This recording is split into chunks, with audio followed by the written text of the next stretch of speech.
Okay, so today we're going deep on something that really got to me this week. Yeah. So it's like a firsthand account, you know, and Right. it's from this woman. And basically, the issue is her husband's hobbies Okay.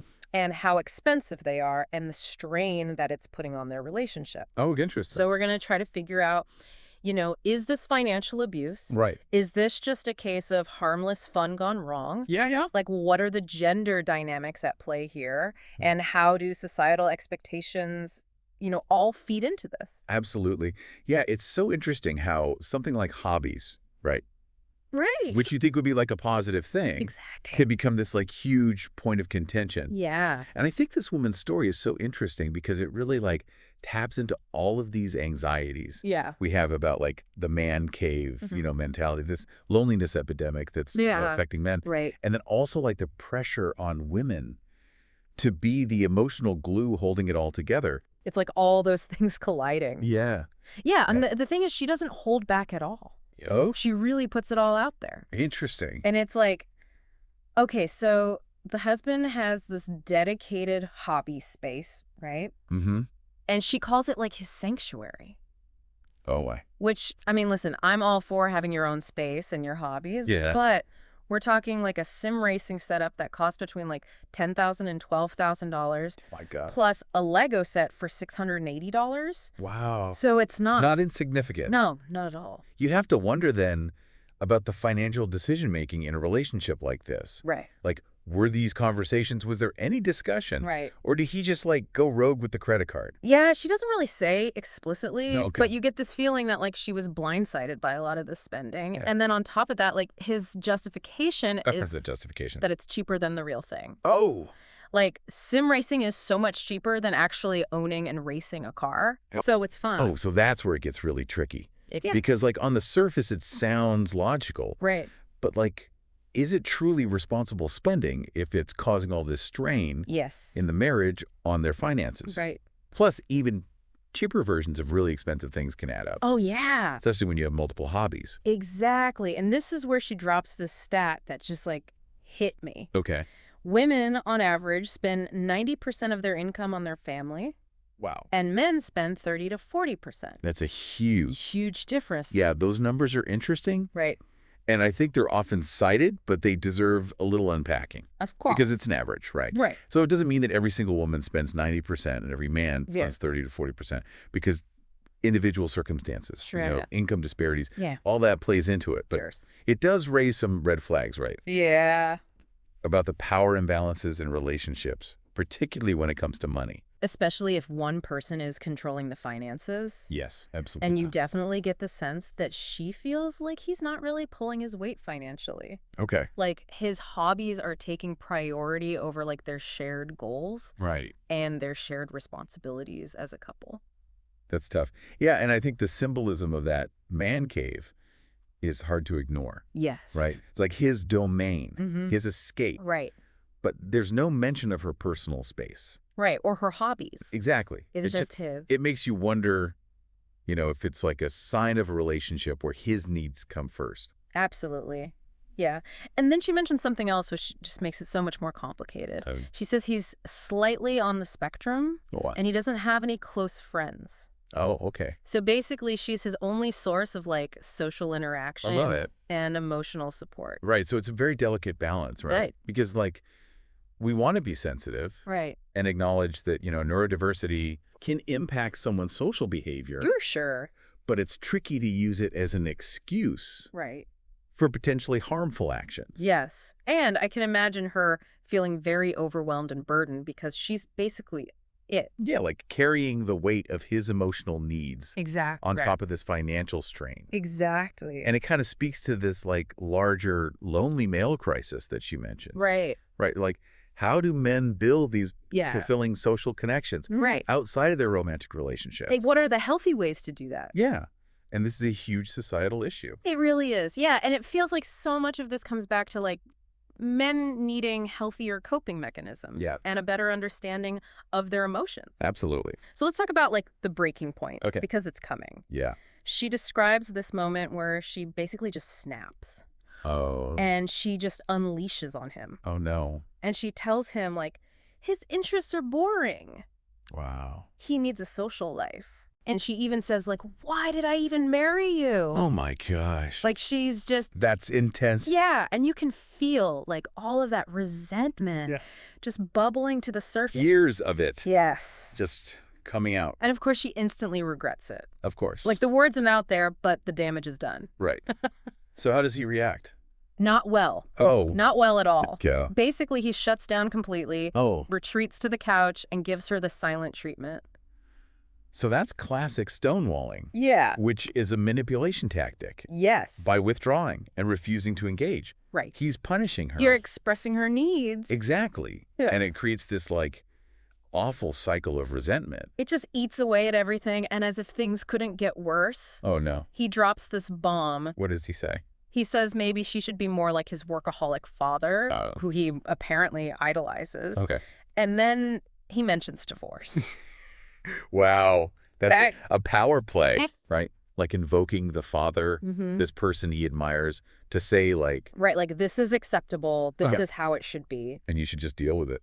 And the threat of divorce. Yes. It's just pure manipulation. It's meant to scare her Yeah. into silence. And it's so sad because she clearly loves him Wow. and wants to fix things. Right? She even posts about the whole situation online, Oh, really? looking for advice. Wow. And instead of finding support, Oh. she's hit with this wave of judgment Oh, no. and criticism. That's so common, though. It is. You know, women speak out about these relationship problems, Yeah. and they face so much backlash, Especially when it challenges gender roles. especially then. Yeah, it's really messed up. It's like, whoa. And such a contrast, too. Yeah. Because he's getting validation for his behavior, Mhm. and she's left feeling isolated and doubting herself. It really speaks to the dangers of being in these online echo chambers, Yes. where you just see one viewpoint Yeah. over and over again. And she uses this analogy that really stuck with me. Okay. Men are like motorcycles, Oh, and they expect women to just be the sidecar, oh, wow. just going along for the ride, That is powerful. but never in control. It really captures those power dynamics. Yes. This idea that women should just be accommodating and subservient. And here's the worst part. Oh, no. The advice she gets online Yeah. is to join her husband in his hobbies. Basically, the burden of adapting Calls on her. falls completely on her. Wow. So we're talking about like this tangled web of potential financial abuse. Yes. Deeply ingrained gender expectations. Right. Complete communication breakdown. It's a lot. It's a lot. It's just one woman's story, but it Yeah. speaks to these like larger societal patterns. It impacts so many. So many. So many relationships, yeah. Yeah, it makes you think about financial responsibility, Right. emotional labor, Yeah. the need for more equitable partnerships. Yes. And speaking of finances, let's like really unpack that side of this. Okay. Because the sim racing and the Legos Right. were just like the tip of the iceberg. Oh, yeah. We gotta like get a handle on how expensive this can actually get. Yeah. And what it means for couples trying to manage money together. Exactly. And I think we need to look at this through the lens of financial abuse Yes. because we don't have their whole financial picture. All right. But her story raises some serious red flags. Like, what are the things to look out for when it comes to financial abuse? So a big one is like controlling access to financial information. Okay. So does he prevent her from seeing bank statements Mm-hmm. or knowing like what their overall situation is? Okay. Does he make big money decisions without her? She doesn't go into a ton of detail, Okay. but her feeling blindsided suggests that might be the case. Right. Yeah.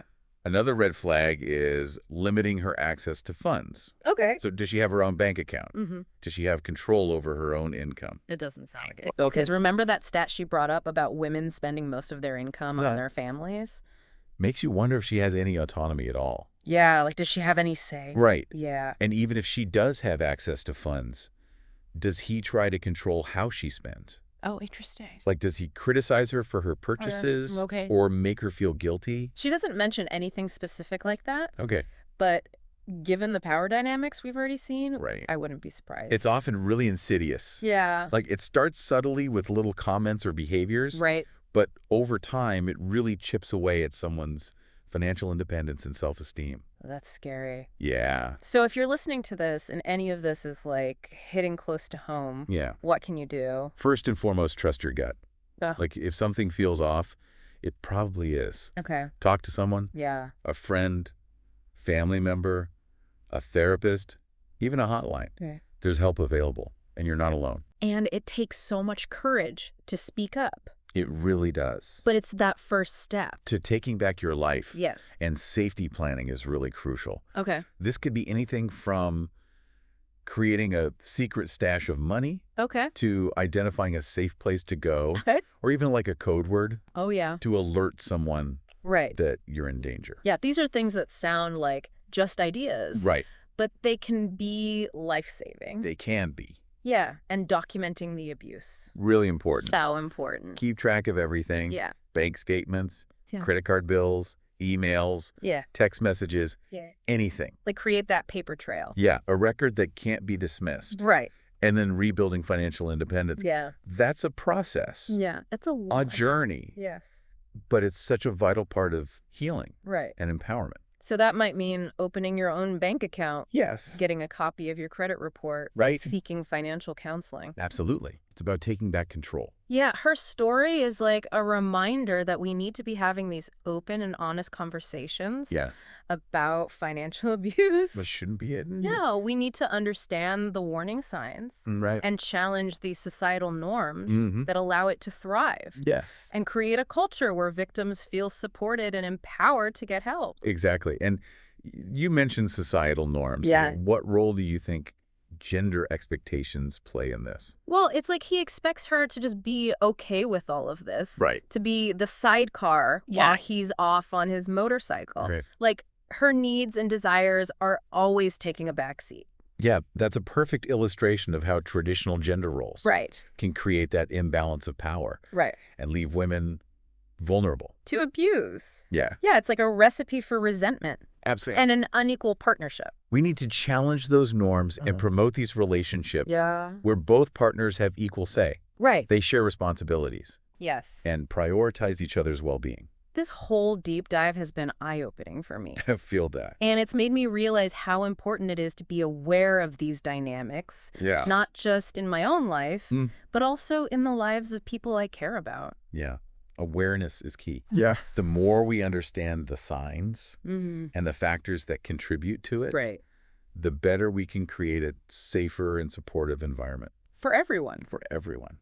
So we've covered so much. Yeah, We started with this story Yeah. about her struggles Yeah. with his hobbies. Mhm. And now we're talking about financial abuse and gender expectations. It's all connected. It is, but there's still so much to unpack. Absolutely. Oh, yeah. We need to go deeper into, like, the emotional and psychological impact Yes. and explore strategies for breaking free from this kind of control Right. and reclaiming your financial independence. Yeah. So stick with us. Yeah, this is just the beginning of our deep dive. Into this really complex and often overlooked issue. Really important stuff. You know, it's easy to get caught up in, like, the dollars and cents of it all. Right. But I keep thinking about, like, the emotional impact on her. It's Yeah. not just about the money. Right. It's about feeling powerless and invisible. Absolutely. Financial abuse can be so damaging to someone's self-esteem Yeah. and their sense of agency. Like, imagine Mhm. constantly being questioned about your spending, Right. made to feel guilty for buying basic necessities, Yes. or even denied access to your own money. Yeah. It can lead to so much anxiety and depression. It's like the slow chipping away at your confidence. Exactly. And a lot of times the abuser will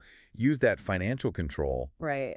as a way to manipulate and isolate Mhm. so they might prevent their partner from working, Okay. sabotage job opportunities, Oh, wow. even limit their social interactions. Under the guise of being responsible. Exactly. It's for your own good. Right. I'm just trying to be financially responsible. It's so messed up. And she did mention feeling isolated. Like, he doesn't have any close friends. Yeah. So she's like, She's his only support system. yes. And it's a lot to carry. It's a huge burden. And that isolation, Yeah. it's a classic tactic in abusive relationships Right. because it cuts off that support network. So you can't get help Exactly. And it makes it harder to even recognize the abuse. because you're so in it. Yeah. Yeah. And the more isolated you become, the more Mm. dependent you are on the abuser. And it's important to say this clearly. Yeah. Financial abuse is domestic violence. Yes, it is. It's about power and control, Yeah. just like physical or emotional abuse. It's all connected. All part of the same web. So if you're in this situation, Yeah. feeling trapped and alone, Mm-hmm. What are your options? Like, where do you even begin? It can feel so overwhelming. It does. But the first step is reaching out for help. Okay. Talk to someone you trust. Okay. Could be a friend, family member, a Yeah. therapist, Yeah. even a domestic violence hotline. Right. You don't have to go through this alone. It takes so much strength to speak up, It really does. but it is that first step to reclaiming your life. Yes, Yeah. and safety planning is essential. Okay. So this might mean creating that secret stash of money, Okay. having a safe place to go, Mhm. or even a code word Right. with someone you trust. These aren't just like theoretical ideas. This could actually save your life. They can. And documenting the abuse. Yeah, So important. so important. Keep a record of everything. Yeah. Bank statements, credit card bills, emails, texts. That paper trail. Yes, Yeah. because it can be valuable if you decide to pursue legal action. Right. Or a restraining order. Exactly. And rebuilding financial independence. that's huge. That's a whole journey in itself. It is. It's a process, A long process. but it's so vital for healing and empowerment. Yeah. So this might mean opening your own bank account, Okay. getting a copy of your credit report, Yeah. or seeking financial counseling. Right. Like taking back those reins. Yes, it's about taking control. Yeah. Her story is like this wake-up call. It is. We can't stay silent No, about financial abuse. we need to talk about it. We need to raise awareness and challenge those societal norms. And support survivors, hold abusers accountable. Right. Create a culture where people feel empowered to speak up. Yes. And, when she talked about her husband expecting her to just go along with it all, Right. to be the sidecar, Right, the motorcycle and sidecar. it really highlights how those gender expectations can create this breeding ground for abuse. Absolutely. Those traditional roles, Yeah. with men as breadwinners, women as caretakers, Right? it creates this imbalance. Yeah. And it leaves women so vulnerable. And it's not about saying that all men are abusers, Right, of course not. but these norms contribute to that dynamic. Where it's more likely to occur. It's like she's supposed to be grateful Right. that he's at home playing with his toys Yeah. and not out doing who knows what. Yes, yeah, but at what cost? At what cost? Yeah. And that's the insidious thing Yeah. about these societal expectations. And makes it hard to even recognize it. And to speak out against it. Yeah. We need to challenge those norms. Yes. Advocate for relationships with equal say. Yes. Shared responsibility, mutual respect. It's not selfish to stand up for yourself No, not at all. in a relationship. It's essential. It is. And I'm Yeah. curious about the advice she got online. Oh, People yeah. were telling her to just join him Oh, no. in his hobbies. Like, go into the man cave and be happy about it. Embrace the sim racing. Oh, my gosh. What do you think about that? That advice is so problematic It is. because it puts the burden on her Completely. to conform to his interests. Yeah, like he wants to spend thousands on sim racing. We'll learn to love it. It's minimizing the whole issue. It really is, and it normalizes that behavior. Yeah, It's like saying it's okay for him to spend all this money. right. Even if it's causing all these problems. Exactly. It's disregarding her feelings completely. It's almost like gaslighting. On a societal level. Yeah. It's invalidating her experience. And reinforcing that power imbalance. Yes. So if joining him isn't the answer, Yeah. what is? How do couples navigate this in a healthy way? It really comes down to communication. Okay. Open and honest communication. Which is so much easier said than done. It is. Especially when there are these power dynamics. Absolutely. It takes a willingness to be vulnerable, Yeah. to listen, Yeah. to prioritize the relationship. Over individual wants. Exactly. And she did say that she tried to talk to him, Yeah, but he shut down. of course. What do you do when someone just won't communicate? Well, you can't force them, Right. but you can express your needs and boundaries. Clearly and calmly. Yeah, so instead of saying you're spending too much, Right. it's more like I'm feeling stressed about our finances Okay. and I need us to work together. To create a budget that feels fair. Yes, You exactly. Focus on your So feelings, blaming. not attacking. And if they're still resistant, Yeah. that's where professional help could be so beneficial. Okay. A therapist can provide that neutral space Right. to work through those communication challenges. And sometimes you need that outside perspective You do. to break through those walls. Yeah. And she seems to be carrying so much of the weight. Yes. Like the emotional labor emotional labor. is all falling on her. And that's a huge issue. It's exhausting. It's exhausting, and it often falls on women. It does. It's the work of managing emotions, Yeah. providing support. Keeping the peace. Yes. And it's draining. So draining. And couples need to recognize that Yeah. and redistribute that labor more fairly.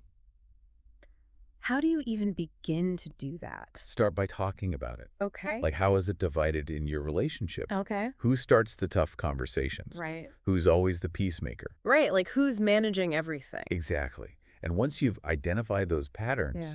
talk about how to share them more fairly. Okay, so maybe taking turns. Yeah. Initiating those hard conversations. Setting boundaries. Mm-hmm. Seeking support from outside sources. So it's about creating a partnership Yes. where both people feel supported. Seen, heard, and supported. Yes. And where they have the freedom to pursue their own interests. Yeah, without putting undue strain on each other. Exactly. So instead of telling her to join him in the man cave, Right. maybe the advice should be Yeah. encourage him to go to therapy. Yes. Have those honest conversations. About needs and boundaries. Work together to divide that labor more equally. Yes, that's so much healthier. It is. More empowering. And ultimately more sustainable. Yes, it is. Wow. This deep dive has taken us on a journey.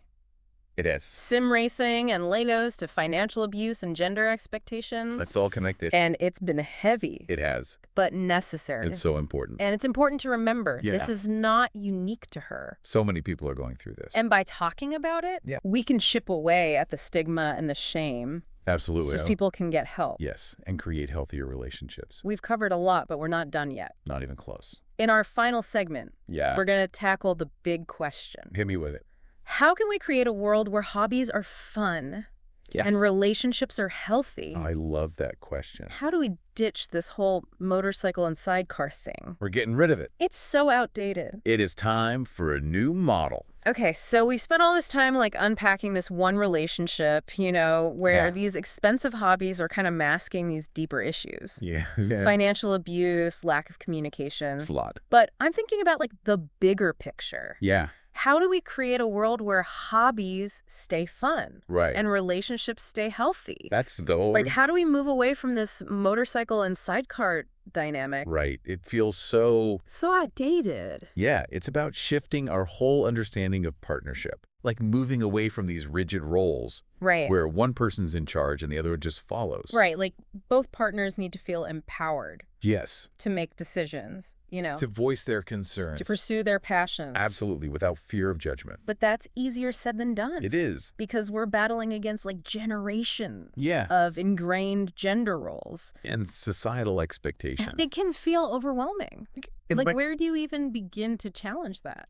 Well, it starts with awareness. Okay. Like having these conversations, All right. questioning these assumptions we've inherited. About what it means to be a good wife or husband. Exactly. It's so interesting because remember the woman we've been talking about? Yeah. She got so much backlash online Right. for even questioning his spending. It's like, be grateful he's home and not out doing something worse. Yeah, and it's like that just proves your point It does. about how these pressures can silence women. And reinforce these unhealthy expectations. Yeah, we need to create a space Yeah. where women can set boundaries And advocate for themselves. without being called a nag or whatever. Without being punished for it. Yeah, and it's not just on women to fix this. Oh, Men need to be part of this conversation. absolutely. Men have a huge role to play Yeah. in challenging this narrow definition of masculinity Okay. that says, like, stoicism equals strength. Right. And that it's all about individual pursuits. And not relationships. Yeah. We need to broaden that definition. To include things like emotional intelligence, Yeah. vulnerability, Supporting your partner. putting your family first. Prioritizing well-being. Okay, so what does that actually look like? In a practical sense. Yeah. It's men who are comfortable expressing their emotions. Okay. Participating in household stuff. Mm-hmm. Emotional labor. Yeah. Supporting their partner's Right. growth. Their independence. Yes. It's about connection and collaboration. Not control. Not dominance. And it means understanding that supporting your partner doesn't always mean giving them money, Especially if it's causing problems. especially if it's hurting you both. Right. It comes back to communication. Yeah. Open and honest Be communication. able to talk about money. Creating a budget together. Yeah. Making financial decisions as a team. That's what it's all about. And acknowledging that hobbies, Yeah. while they can be great, They can. they should never come at the expense of your finances. Or your relationship. Or your relationship, exactly. Right. If a hobby starts causing all this stress, Yeah. it's time to step back. Reevaluate. Reevaluate. Yeah. So let's bring it back to this couple. Okay. What could they have done differently? I think he needs to take responsibility, Okay. acknowledge the strain it's causing, Yeah. be willing to have those conversations. About budgeting compromise? Exactly. And therapy could be really helpful. Yeah, both individually and as a couple. Yes, give them the tools to communicate better. Rebuild that trust. And they need to ditch that motorcycle and sidecar thing. Get rid of it. Yeah, he needs to step up. Share the emotional labor. Participate more at home. Support her interests. Their passions. Yeah. Create a more balanced partnership. And she needs to feel empowered to set those boundaries. Yeah. Express her needs. Prioritize herself. It's not selfish. No, it's essential It is. for a healthy relationship. This has been a wild ride. It has. We started with a story about hobbies. Right. And now we're talking about financial abuse and gender roles. It's all connected. And communication and equality. It's a lot. It's a lot, but I feel like there's hope There is. in these conversations. The more we talk about it, Yeah. the more we normalize it The better equipped we are to create a safer and more respectful world for everyone. for everyone. This has been so insightful. Thank you. And I think it leaves us with a lot to think about. It does. So, as we wrap up, Yeah? here's a final question for our listeners. Okay, I'm listening. What steps can you take Mm-hmm. in your own lives to make sure your hobbies stay a source of joy Right. and not conflict? Such a good question. How can you help create a culture Yeah. where open communication, financial responsibility, Yes. mutual respect So are important. the foundation Of every partnership. of every partnership? Yeah. Those are powerful questions. And on that note, Yeah. we're going to wrap up this deep dive. It's been a pleasure. As always, thank you so much for joining us. Thank you for having me. And thank you to our listeners for tuning in. We'll see you next time. Bye, everyone. Bye.